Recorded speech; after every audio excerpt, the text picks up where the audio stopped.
Awesome.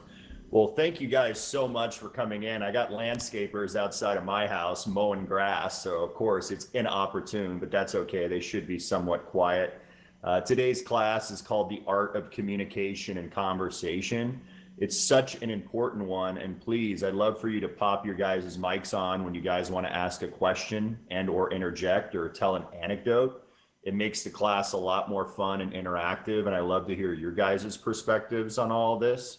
But one of the biggest questions I always get from other real estate agents, locally, nationally, and beyond, is how do you guys get in these rooms? Like, how do you meet Kevin Costner? How do you meet Kate Beckinsale? How do you meet, six billionaires? How do you get in front of all these successful people?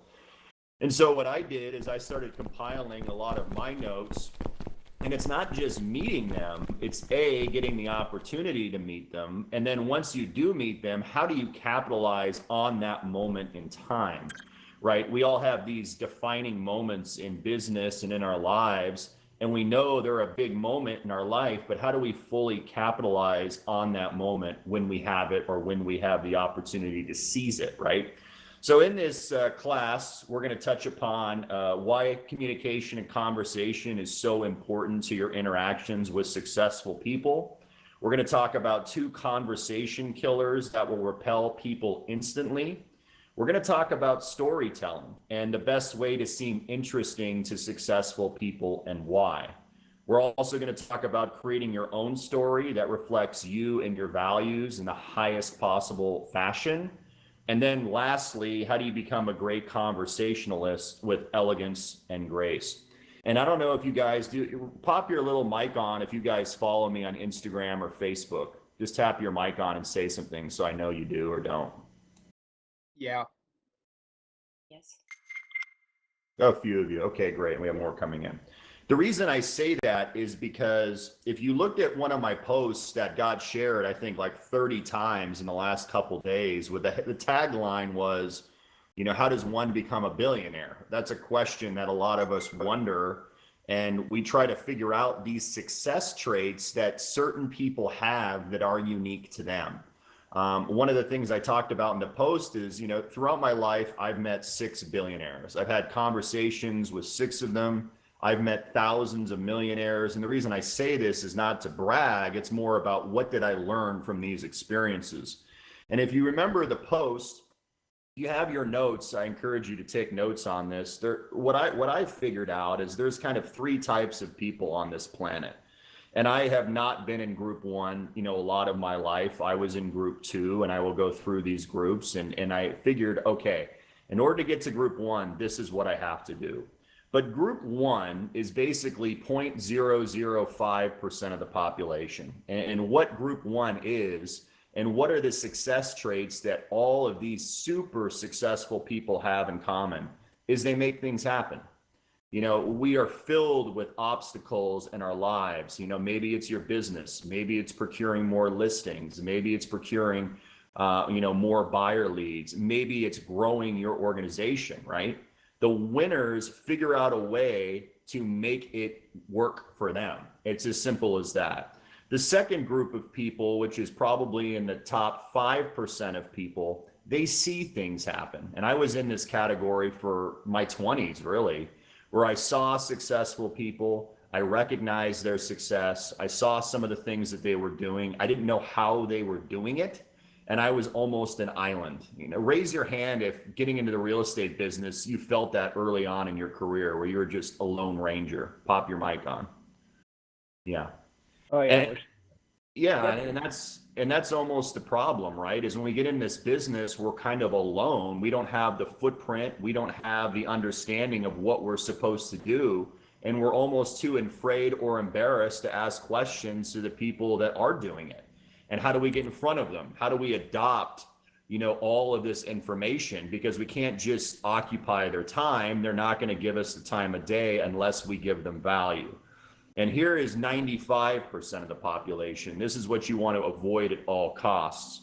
Most people on this planet really don't know what the hell is happening. They're just kind of going around doing what they basically need to do on this in this earth without really living up to their fullest potential. It's kind of a malaise, a zombie-like state where they're just paying their bills and they're not making the best impact they possibly can. So I encourage you, if you're in, if you're in group 3, get to group 2. If you're in group 2, get to group 1. And that's the common thread that all billionaires I have ever met have, is they make things happen no matter what. So don't see things happening, make them happen. Second thing I want to talk about is, how do you really become a conversation and communication superstar, right? And this is what's pretty interesting. According to a lot of research analysts, what rates the highest for relationship satisfaction and long-term compatibility? Not just in your personal life, but also in your business life. Anyone want to pop their mic on and take a guess?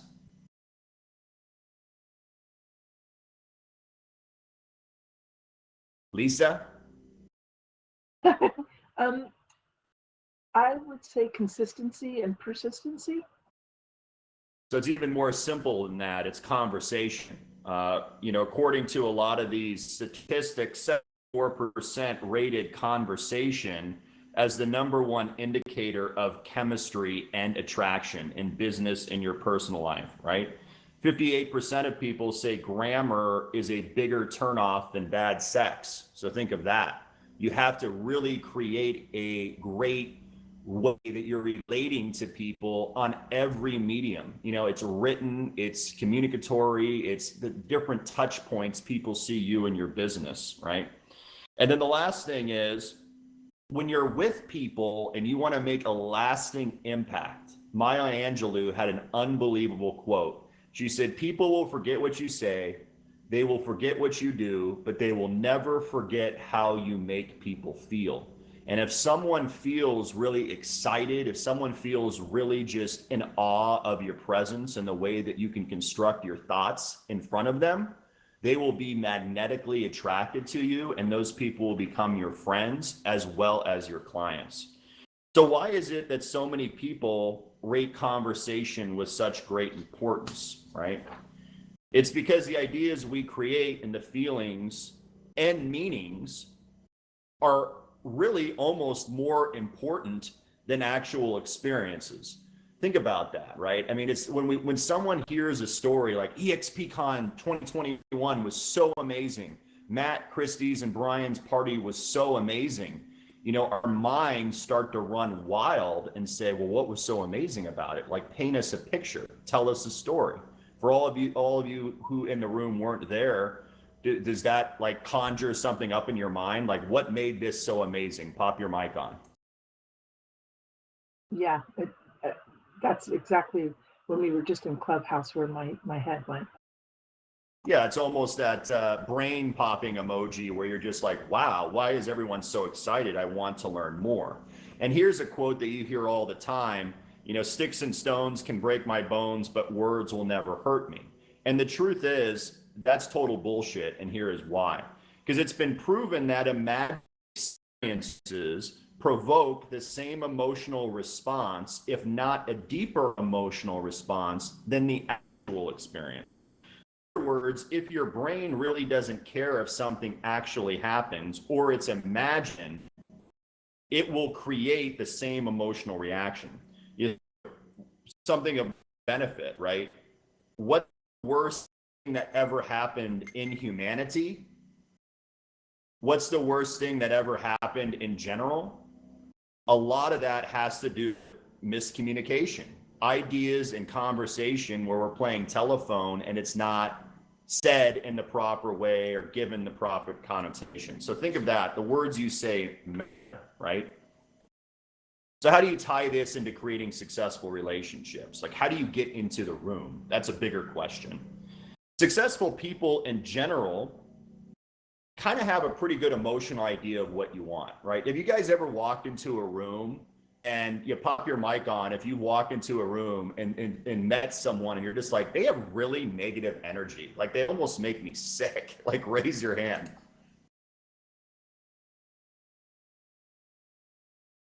You guys ever had that? Yes. What do you think that was, Lisa? What quality did that person possess that repelled you? I think that the number one thing that repels me is insincerity and phoniness. That's a real big buzzkill for me.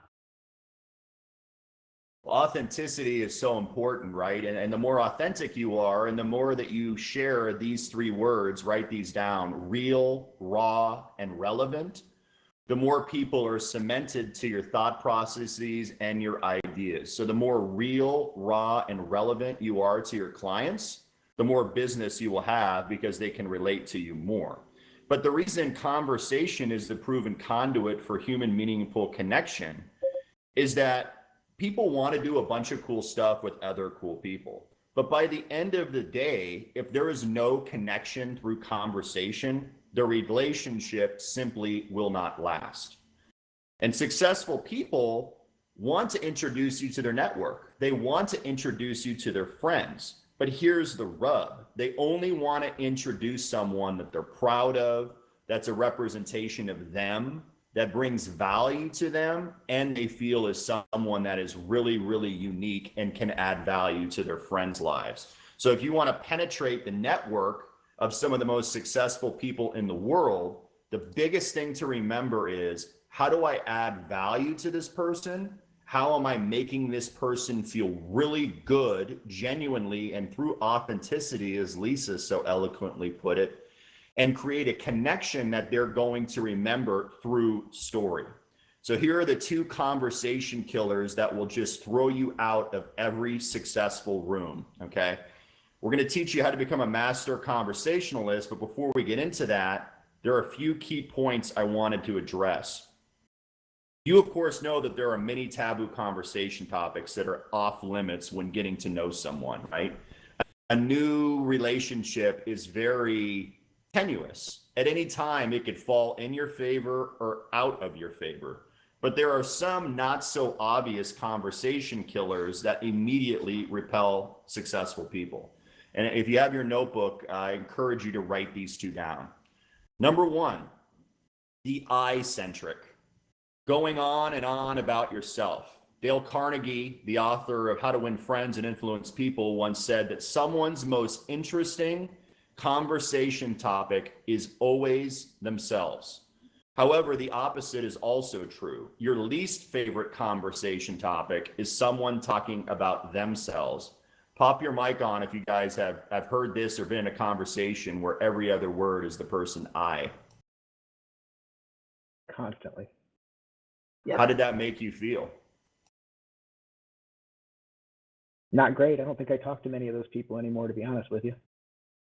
And what was the emotion that you felt when you heard that person basically just, extol their own attributes over and over and over? Generally, I think they're a little bit insecure. It's just a matter of a lack of empathy, not knowing about themselves, not caring about other people. It's just not somebody that's somebody I want in my life, not a connection that I value generally. Very good point. Here are topics that show a lack of personal effectiveness, right?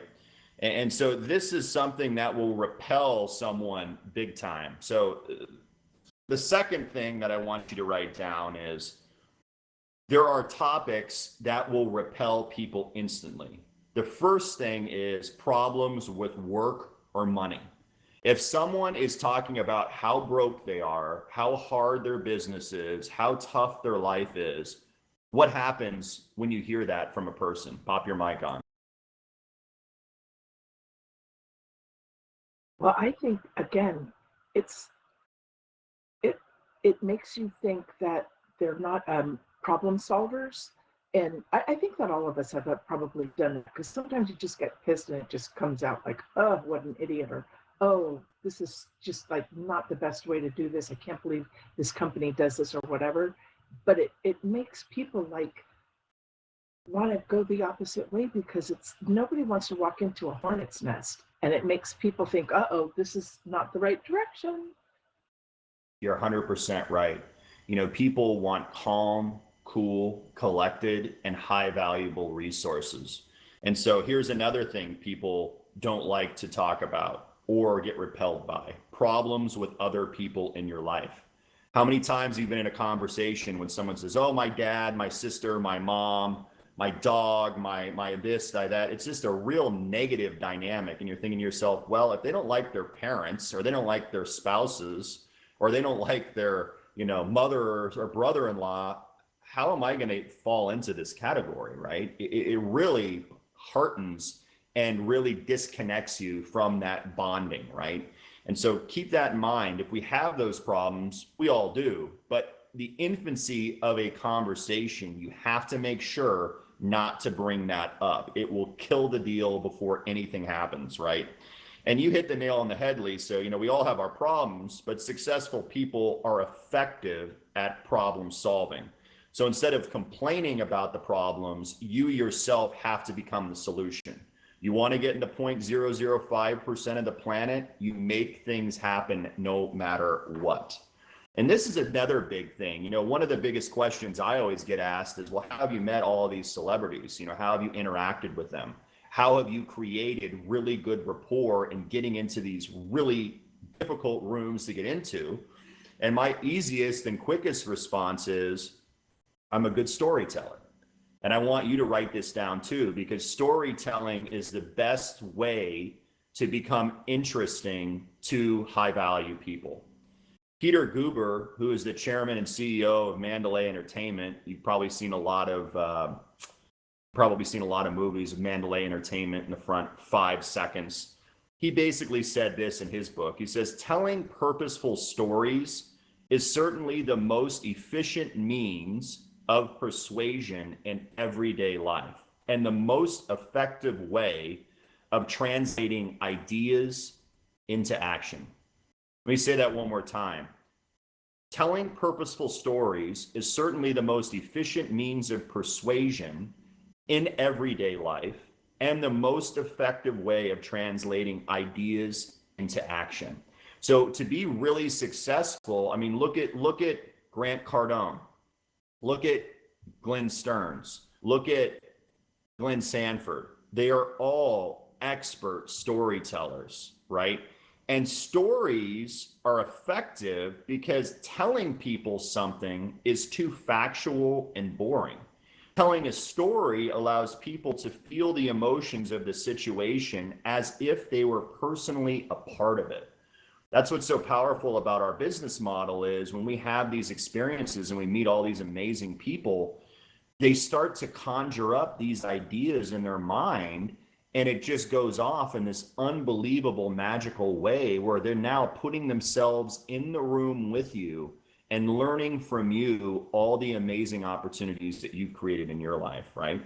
Stories are also really powerful because they demonstrate your value and your positive attributes rather than just telling someone about them, right? So this is the most hands down effective way to be considered interesting and desirable in conversation.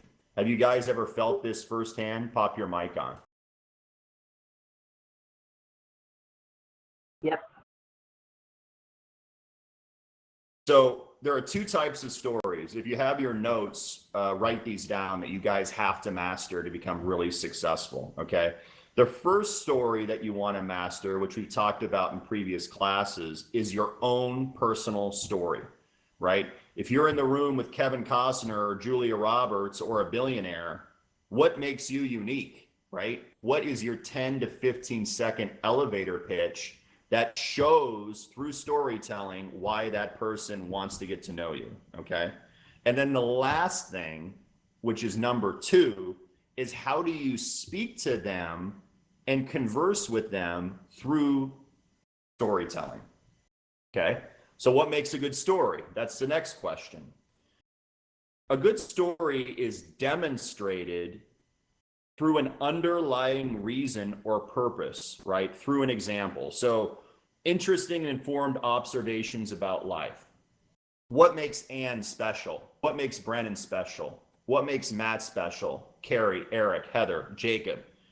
It's because you have lived life through your own lens the person that you're talking to doesn't yet know about, right? you possess these gifts, you possess these skills that not a lot of people know about, and they want to learn from you, right? They want to know, wow, you know, Anne is really unique and successful in this way. I need to get to know her because this may be a really good connection for me, right? The next thing to be an effective, good storyteller, and write this down, is you want to provide an emotional experience. So if you ever look at Grant on stage, when I was watching him on stage with Glenn Stearns, I said, okay, everyone, listen intently to the way that his conversationality plays out in his storytelling. Now you see how Grant, when he gave that EXPCon speech with Glenn Sanford, it was a meandering story of sorts, right? You guys remember? Pop your mic on.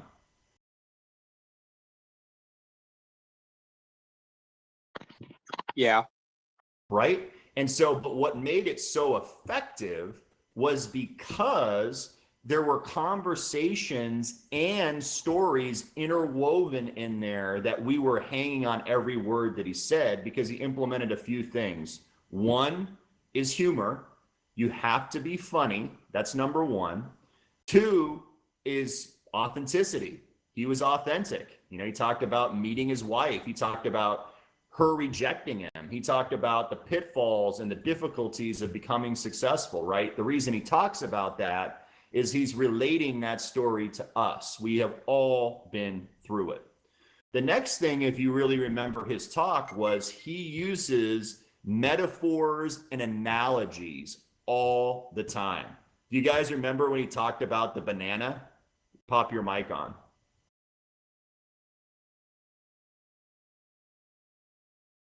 Yes. Do you remember what he said about the banana?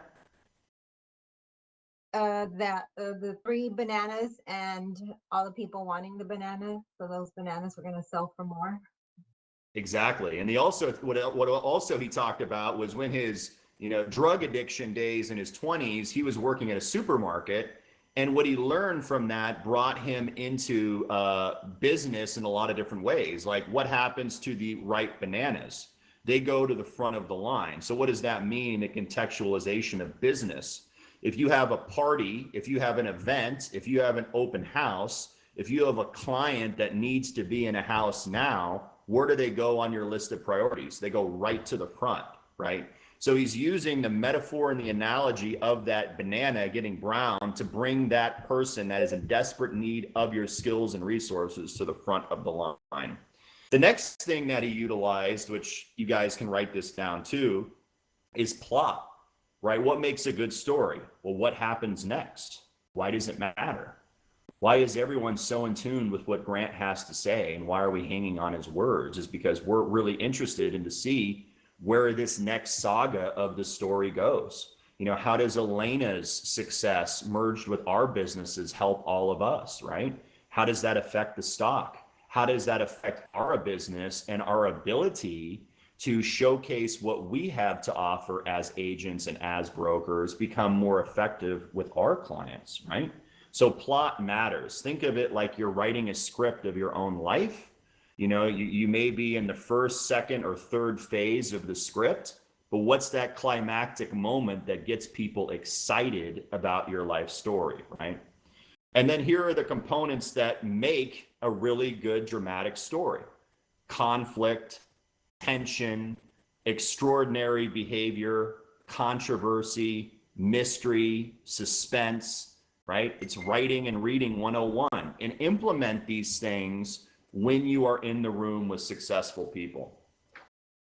So again, mastering successful and meaningful stories. You know, there are many theories and structures on the intricacies of storytelling, but unless you want to be an author, there's really only a few things you need to focus on in top-notch stories and conversation with most successful people, right? And this I want you to write down too. I want you to make statements that are profound and enticing. What is a more exciting way to say what you want to say, right? Like if you have $1 million listing that comes up, instead of saying, I have this $1 million listing, would you like to come see it on Sunday? Well, that sounds pretty boring to me. Or I have this unbelievable house that I have coming up. It's going to have 100 offers on it in the next 2 hours. You guys need to get down here right now to take a look at it. This thing is blowing up. Same thing, but what's different is how you're articulating that story, right? You're creating excitement. You're creating something that's going to entice a response. The next thing I want you to just think about too and write down is your tone inflections. So when you're talking to people and you're in the force of conversation, I want you to allow your emotions to come out in your voice, right? So when people talk and they're really effective orators, if you look at politics, you know, Ronald Reagan, JFK, even Barack Obama, regardless of your beliefs of these people, or Bill Clinton, they were great public speakers. And you can take a lot from that by the way that they use tone inflections when they communicate with people. You guys ever notice that? Pop your mic on. For Oh, sure. definitely. Yeah. And so what I would encourage you to practice on is when you want someone to really take notice of what you're saying, I want you to be poignant and lower your voice, you know, and make it almost a secret, like it's something that only you and they know intimately, because that's going to make them lean in and want to learn more. I create excitement. Oh my God, I had this unbelievable experience like this. All these are tone inflections, right? And they will get you what you want in that moment in time that you need to utilize them. And how do you do it? Well, it's practice. You know, the more you interact with people, the more naturally this will happen for you. But here's a takeaway I hope that you really get from this class is I want you to make it a point to interact with at least 10 to 20% more people in your daily life. Use these cues and these reactions from people that you're talking to start determining what you're really good at and what you need help with, right?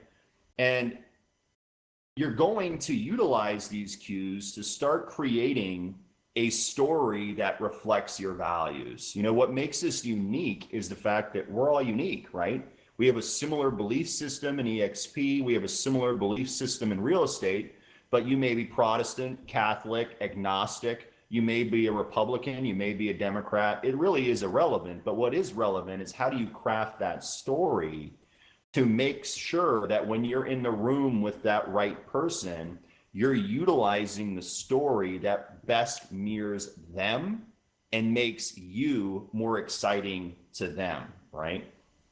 So think about it. Which is more effective in storytelling? I am a really caring person. Or, you know, one of the most meaningful memories that I had in my life was the time that I spent, you know, last year volunteering with underprivileged children. See the difference in those two sentences, right? The first one was an I am statement. I am this, I am great, I am so giving, I am so successful. No one cares. They just tune it out. But when you reflect back to a moment in your life that was meaningful to you, you know, I helped starving children. You know, I bought them lunch and sat down with them and you know, try to help them get into college and really change the trajectory of their lives. And it made a big impact on my life, right? People can relate to that. And what you're doing is you're intertwining who you are into a narrative that they can relate to. And the more they relate to you, the more that they want to be in your orbit and in your presence. So keep that in mind. And when you're creating your own story that reflects your values, I want you to do a little spreadsheet. So there's 3 things that you should put down. One is attribute or value. Like, what are your unique gifts? If you've been to our classes in the past, what makes you unique? What is the story that you're utilizing to convey that uniqueness in a cool, humble way? And then lastly, what are the reactions that you're getting from that story? Are people saying, hey, great job, keep it up, you're doing great? Or, wow, this person is a total, you know, airhead, whatever, right? And the more you're going to keep doing this, you're going to really tweak your personal life story and tweak your effectiveness with the right people. So how do you become a great conversationalist now with elegance and grace? I'll tell you this. I mean, regardless of your accolades or success, people are always nervous when it comes to conversation, right? Raise your hand if you've been around a really successful person and that's made you nervous. Pop your mic on. Yep. What do you do in those situations? Smile a lot and listen to what they're actually saying, take in their words, because, and for whatever reason, when you just listen and you don't, and you take your eyes off yourself and you listen to them, it, for me anyway, it makes me calm down and kind of get off of that. Okay, it's just a regular person. And what happens is we all have knots in our stomach. Let's say you're giving a big speech in front of hundreds of people, or you're teaching someone something for the first time. You kind of have that pit in your stomach. And what that is an indicator of is not that you're not prepared, it's that you're not really at ease in that situation, right? And so how do you counteract that? You do it more and more and more and more. So it just becomes as easy as you breathing. And here's the biggest takeaway. You have to be brave. You have to be brave. There are opportunities in our lives passing us every single day. And unless we're brave enough to go up to that handsome guy or that attractive girl or that potential client or that potential agent and say, hey, I'm Lisa or I'm Matt or I'm Ann. It's really nice to meet you. I really like your energy. You seem like you have a really cool personality. Just want to introduce myself. That's bravery. And usually 9 times out of 10, it'll be met with a smile or a handshake or an opportunity that you would have never had before. So here is bravery. Here is the definition of bravery. I want you to write this down.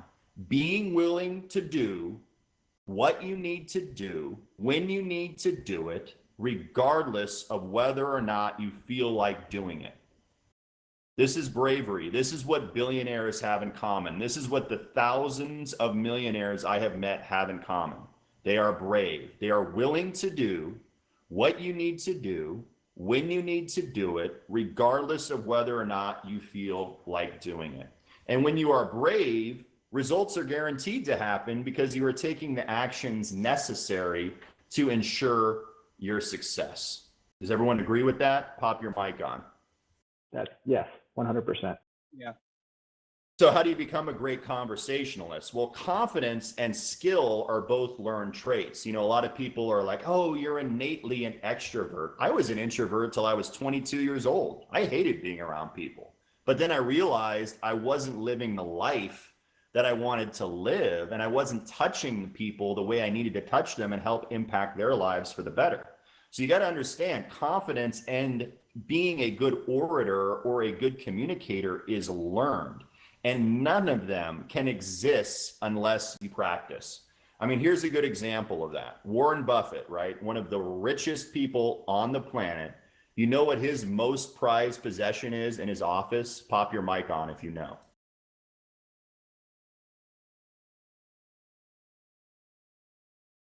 Anyone have an idea? Blurt out a response. I'm curious. What was it? His checklist, people who he knows. His most important item that he has on his wall is his Toastmasters certificate that he got in Omaha, Nebraska, that taught him how to become a public speaker. Think about that. Because that alone changed the trajectory of his life, right? And how do you break the cycle of, not being brave? You just have to start talking to more people. You need to be that guy, be that gal, talk to the wait staff, be kind to people that are kind to you, get to know them, right? Become interested in what they have to say and create genuine, authentic relationships. And as you do it more and more, your skills will start to increase, right? So now you want some action steps. These are 4 key conversation tactics that you must know to resonate strongly with very successful people. Okay, number 1, I want you to write this down if you have your pen and paper. Be a slow, deliberate, and confident in your gestures. more confident someone is, the more they are not rushed, the more they are very, intellectually aware of what they are saying, and they're just very secure in themselves. So mirror that in your own life. Number 2 is be a great listener. One of the most important and overrated themes is, people love talking about themselves. So if you can give that to them and you can be a good listener, an active listener, and ask questions and or make compliments to what they're saying, they'll love you for life. Here's the third thing. Speak only when you have an interesting, uplifting perspective. So if something that someone says resonates with you, you're allowed to chime in if and only if it's positive, uplifting, and reassuring. Here's an example. Have you ever been around someone that always corrects you in conversation? Pop your mic on. I used to be that guy. I did too. And what happens as that guy? Tell us. People think you're kind of a douche. You're exactly right. And why is that? Because let's say you drive by a house and you tell your client, oh, that's a $2.8 million house. And they no, it's not. It's a 3.1. You look like a total asshole. And the reason you look like a total asshole is regardless if you're right or wrong, it's irrelevant. It's the context of which you are giving your perspective in an interesting and uplifting way. You are not doing that, right?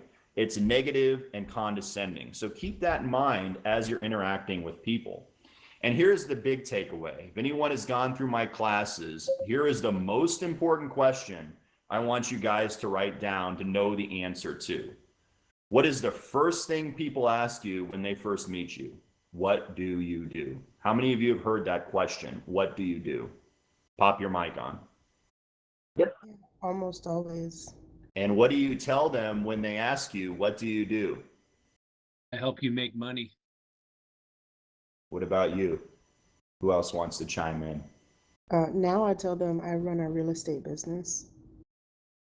So here's what I want you to write down. When someone asks you, what do you do? What they're really asking you is not what you do. They don't care if you're a realtor, an accountant, a basketball player. That's irrelevant. What they're really asking you is, why should I know you? Okay. And so when you know that, then what you're trying to craft your answer is how do you describe the impact that you have on the world and not the mechanics and title that you have, right? So instead of when someone asks me, what do you do? I don't say, I'm a realtor. I mean, that's not sexy. What's unique about that? Instead, I say, I'm a developer. I develop, many multi-million-dollar homes, but more importantly, I'm more proud of developing people and their successes. And what does that get people to do, right? It makes them want to ask the next question. Well, tell me more about that. That sounds interesting. And if they ask you that follow-up question, boom, they want to know more. And right then and there, you have their captivated attention. So before I conclude and all this stuff, there's a couple little takeaways that I don't have written down that are kind of the golden behind the scenes nuggets that no one really knows about, that because you guys were kind enough to give me your guys' time here today, I want to give you. A lot of people ask me, well, how do you feel at ease, with really successful people? How do you just get them in conversation? How do you start talking to them? And one of the things that every successful person has in common is this. They all have friends and they all have people that you both know, right? Or if you don't know them, you know of them. Would you all agree? Yeah. So here's a big takeaway that you guys can implement that is worth hundreds of millions of dollars in your life. You want the easiest way to ingratiate yourself with someone successful? The first thing that you need to do is you have to know someone in common. And it doesn't even have to be in person. It can be maybe you look them up and based on their YouTube videos or based on reading a book about them, that this person made a really big impact in their life. And so what you do is when you meet that person for the first time, I would write this down because this has changed my life in a lot of ways. I would say, oh, it's such a pleasure to meet you, Kevin Costner. You know, so and so speaks so highly about you. And, you know, I've listened to what they've said about you. I know you've really changed the trajectory of your life. And I'm just, you know, really happy to be here and be in your presence. And right then and there, what did you create, right? You're creating humility, you're creating kindness, you're creating a compliment that's not I-centric. But what you're doing is you're creating a bridge between someone they already know that they hold in high esteem, and you're giving them a compliment from a person that means something to them. Does that make sense to you guys? So if I go up to Brian Culhane and I say, hey, I was just talking to Glenn Sanford. He speaks so highly about you and just thinks you're the kick-ass person on this planet, man. I just want to come over and meet you. You're a star. What's Brian going to think about me? A, Michael knows Glenn Sanford. That's cool. B, wow, Glenn said that about me. That's awesome. I like this guy because he's the messenger and he gave me good news from someone that I hold in high esteem. You guys see how that works? Yeah. Love it, Michael. Love it. There you go. So, you know, those type of things make a big difference. And then the second thing you want to do, going back to storytelling, is like, for instance, you know, Brian Christie and I and Brian Heisey we met Kevin Costner on the opening night of Yellowstone, which was really cool. He had a private event. We talked to him. And one of the biggest takeaways was, you know, we're talking to him. And I said, hey, Kevin, you know, my mom actually met you in 1994. He says, oh, really? I said, yeah, you know, you guys were in Hawaii together. You were filming Waterworld. And she said she had the most unbelievable night sitting up with you guys and all your producers, drinking cognac, smoking cigars, and listening to Pink Floyd, right? So this is a story that I'm weaving in front of, you know, someone that's important, right? And his response said, well, I know you're not bullshitting me because no one knows I love Pink Floyd. And so once he said that, from that conversation, from that connection, Kevin says, hey guys, come back to my trailer. I want to show you this really cool behind the scenes video that Pink Floyd helped me put together for Waterworld. And that's how we got that connection, was that story, was that connection in time, was something that was really important to him. So from there on out, that whole day, Kevin Costner called me Pink Floyd. That was his association. Oh, this guy's the Pink Floyd guy. I like this guy, right? So this is a takeaway for you guys to understand, right? What's important to Glenn Sanford? You know, Tom Hopkins, who you guys probably heard on EXPCon, you know, he's a client of mine and a longtime friend. So, you know, this is an example. So Tom Hopkins says, oh, I don't want to go to Brian's party, blah, blah, blah, blah, blah, blah. I said, come on, Tom. There's going to be a lot of people here that really, really appreciate what you've done in their lives. And Glenn Sanford's going to be there. He wants to talk to you, buddy. And he says, oh, okay, Glenn will be there. I will be there. I said, okay, great. So we walk in the party with Tom Hopkins, and Tom and Glenn are just, you know, having an unbelievable conversation. Glenn is loving Tom. Tom is loving Glenn. And again, that is a perfect interaction to go up to either Tom or Glenn and say to yourself, hey guys, you know, this is an unbelievable moment.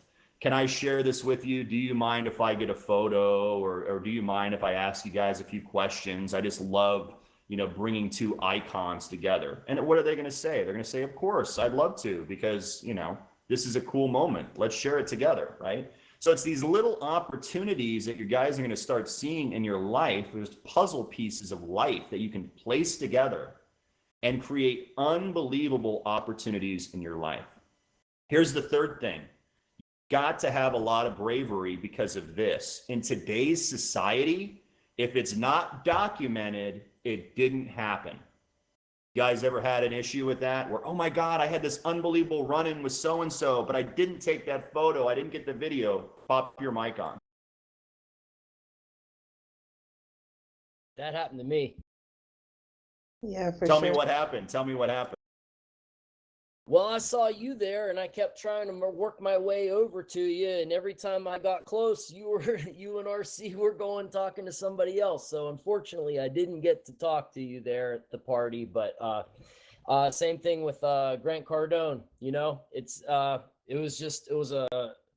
was good conversations there. But you know, I should have taken the opportunity to come over there.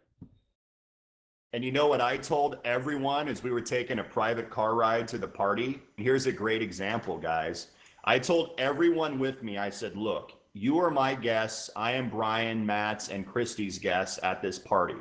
And here is the pact I want to make with all of you right now. Tonight is going to be one of the most unbelievable nights of your life because we're going to make it that way. But here is the payment for entry. You guys have to have your phones on taking photos and video 24/7. And if I see you with someone, I will do the same and vice versa. That is your payment to me for entry. And they did it. And the reason that's so important is because, like I said before, if you're documenting the story, these things can be unbelievable for your guys' brand recognition and your businesses for 6 months, a year, 2, 3 years into the future. Because what's going to happen, right, Eric? I mean, they're going to ask you, you were at that party? Who did you meet? What was it like? You know what I'm saying? I was learning on the fly.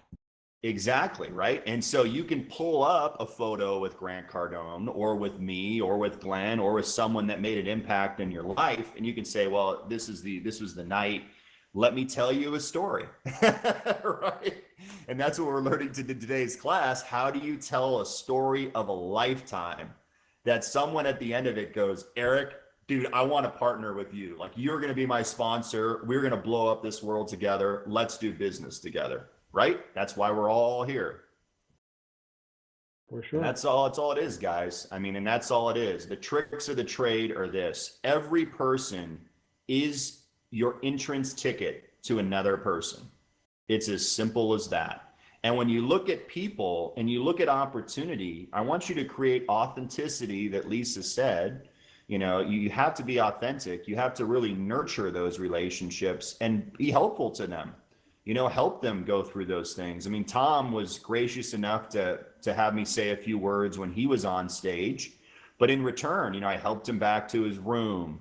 I helped him with his handlers. I helped him do all these things. And it's because I truly care about him. He's not only a client, but a friend. And those are the relationships that you guys are going to cultivate over your whole life. And so when you're around, you know, these celebrities or these people that made an impact to you, I just highly encourage you, use some of the skills that we learned today to really, really capitalize on that opportunity that may only come once. So does anyone have any questions or anything they want me to like elaborate on for you? Pop your mic on. So when you had said to, oh, you know, like your Pink Floyd, for example, you were able to bring that up. But what if you meet somebody and you don't have somebody in common? How do you say, instead of saying, oh, you know, Michael just speaks so highly of you and it's just a pleasure to meet you, how would you use something other than a specific person? I think the ability to really be good at the art of conversation, you know, or interaction on the fly is the word calibration. You know, you bring up a really good point, Lisa. We have all these opportunities that come at us at a daily basis, right? And people enter our lives that are just, we had no idea they were going to be there at that moment in time, right? And you calibrate. And so the first thing that you calibrate in that type of situation, Lisa, is you have to turn on the charm and be extremely kind as well as authentic. You have to raise your energy level up, not as a fanboy or fangirl saying, oh my God, I love you so much, because that turns them off, but rather one of kindness, one of compassion, and one of like genuine awe of what they've accomplished and thanking them. People always love to be thanked. And so what you can do, I mean, I told my buddy RC, he never met Grant Cardone for the first time. I said, I've met Grant 50 times. And I said, you know what he'll really like is you going up to him and say, Grant, hey, I just want to thank you for all the people that you've touched. You really made a big impact on me. Do you mind if I get a photo with you? And he did. And what did Grant say? Absolutely. Let's get a few photos.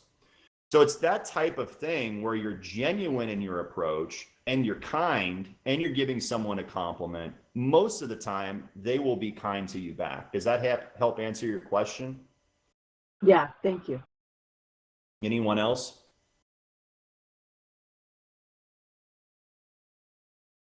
Not urgent, and we can wait until the end, but I'd really love to hear your 15 or 30-second development pitch for a complete stranger in the elevator if you have the time. I'm sure you've given it before.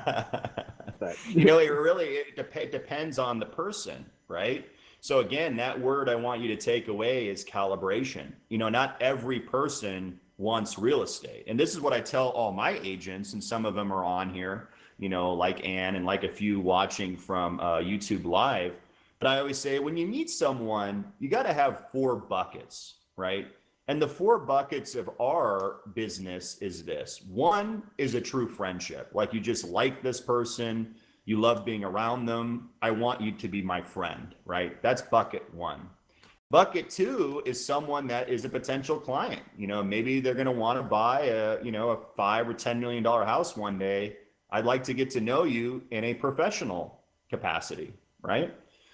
Bucket 3 is, well, if I don't know you in a professional capacity, oh, you're a real estate agent? Well, I need to know you too, because let me tell you an experience and an opportunity that I have that has made me millions of dollars, right? They're a real estate agent. You can potentially recruit them.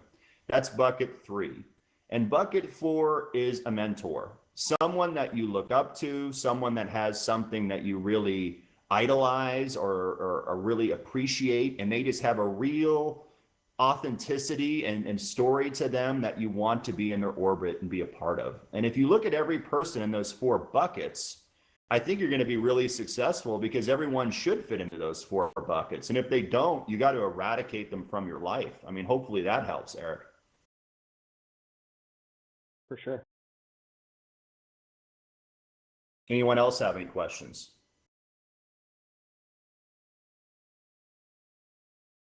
Does anyone have a celebrity experience that they had that they'd like to share, and how you maneuvered that experience so we all can learn from it?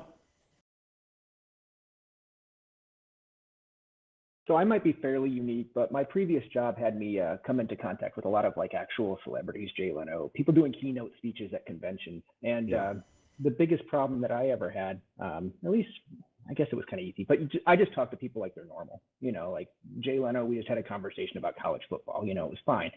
But I never asked for the picture. I never asked for anything, so it's kind of one of those things where I feel like I don't know. I feel like I want to just be cool versus, actually trying to develop a relationship. But I don't know. It's kind of tough to calibrate. Like you said, the calibration is definitely important. What's the word that we talked about in today's class? Bravery. Bravery. You got to be brave, and if you don't ask, they won't give. And if you don't have the proof, you can't tell the story. That's what I tell all these agents. You have to have the proof to tell the story. Because think about how many clients, think about how many agents, think about how many people would love to sit down with you, Eric, and say, oh my goodness, you met Jay Leno? Tell me about that experience. And you show them a picture of you and him. How much business would that have gotten you? For sure. Right?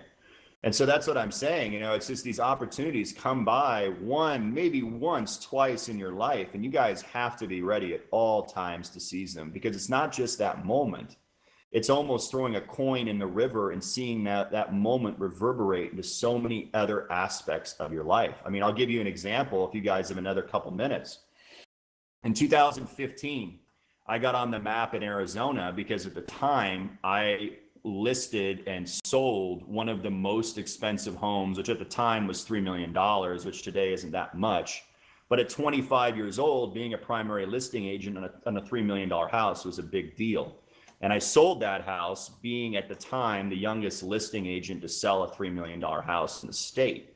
But what was really cool about that experience was about 2 days into the listing, I get a call from an agent and they said, you know, I have a celebrity that wants to look at your house. I'm like, okay, who cares? Are they qualified? Do they have, yeah, no, they're qualified, but this has got to be under wraps. I said, okay, bring them over.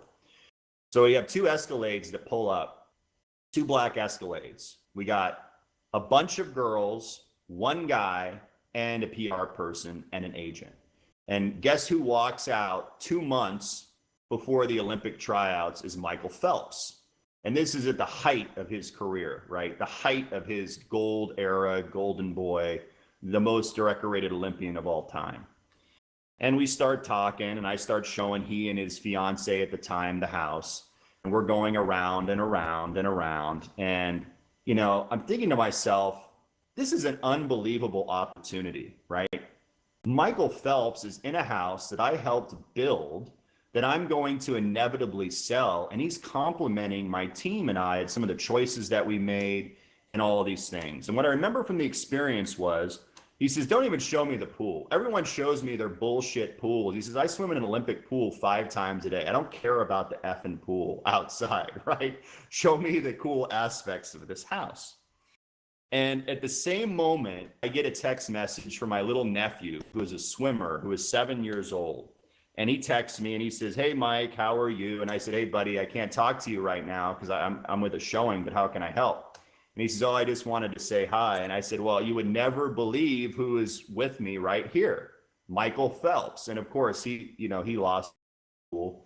And he said, can you do me a favor? Can you take a photo of him and send it to me? And I said, I will ask him for sure. His name is Andrew.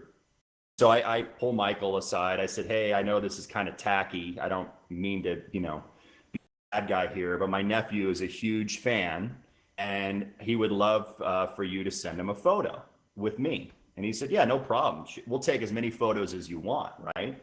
Again, it goes back to complimentary. Why did he do it? He didn't have to do it.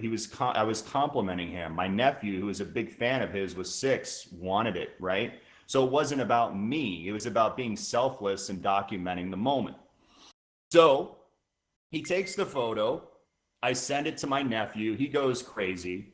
And what happens is 2 or 3 days later, I get a call from the local news stations.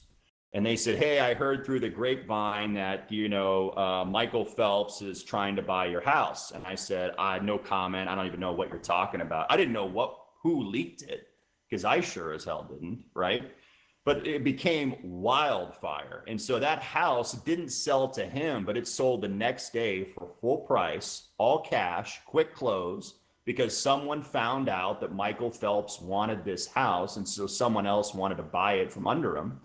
And I became a well-known agent because of that one crazy opportunity, just happenstance, that my little nephew, who's 6 years old, said, can you take a picture with Michael Phelps and send it to me? And somehow or another, someone told something else. I don't know if it was his staff or whatever, and that helped launch my career. So hopefully that kind of story helps you guys, right? It's those small things that make all the difference. How do you capitalize on that moment? People started thinking, oh man, that guy sold Michael Phelps a house. I did not. He just happened to go through one of my houses that my company and I helped build and I was a listing agent of, so crazy stuff, guys. Anyone have any questions or comments?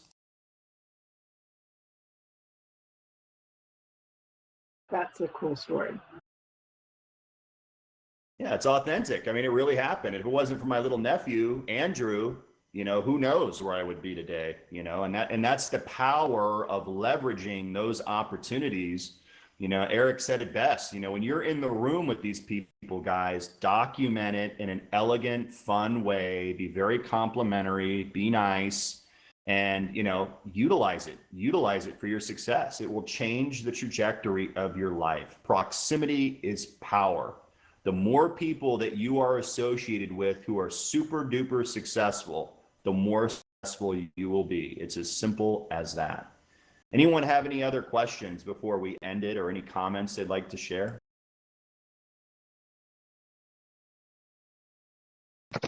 Super appreciate you, Michael, and everything that you're teaching us. Really appreciate it. Is this helping, Brennan? Yeah, I got a full pad of notes, your script on like how to elegantly compliment someone and like kind of make them your friend. I love that. I wrote it all down. I appreciate it. Awesome. Hey, you're doing great, man. Thanks for attending these and thanks for asking questions and absorbing the content.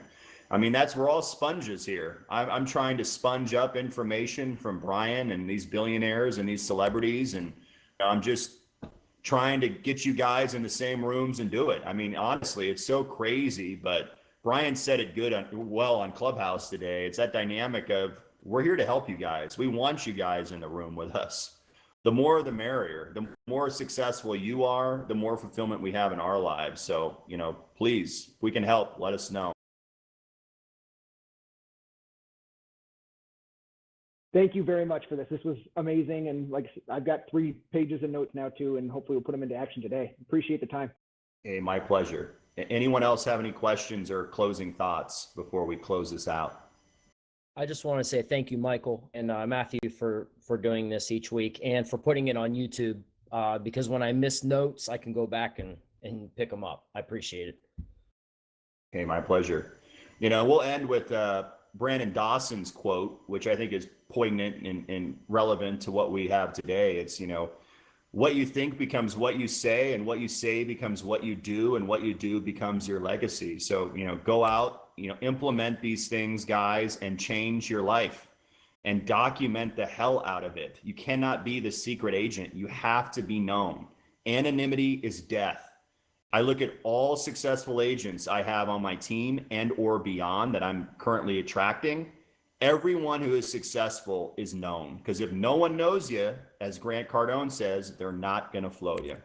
So with that, I hope you guys have a great week, and we'll talk to you soon. Thanks for coming on. Thank you. Thanks, Michael. Take care, everybody. Take care, Thank you. guys. Take care. Thanks.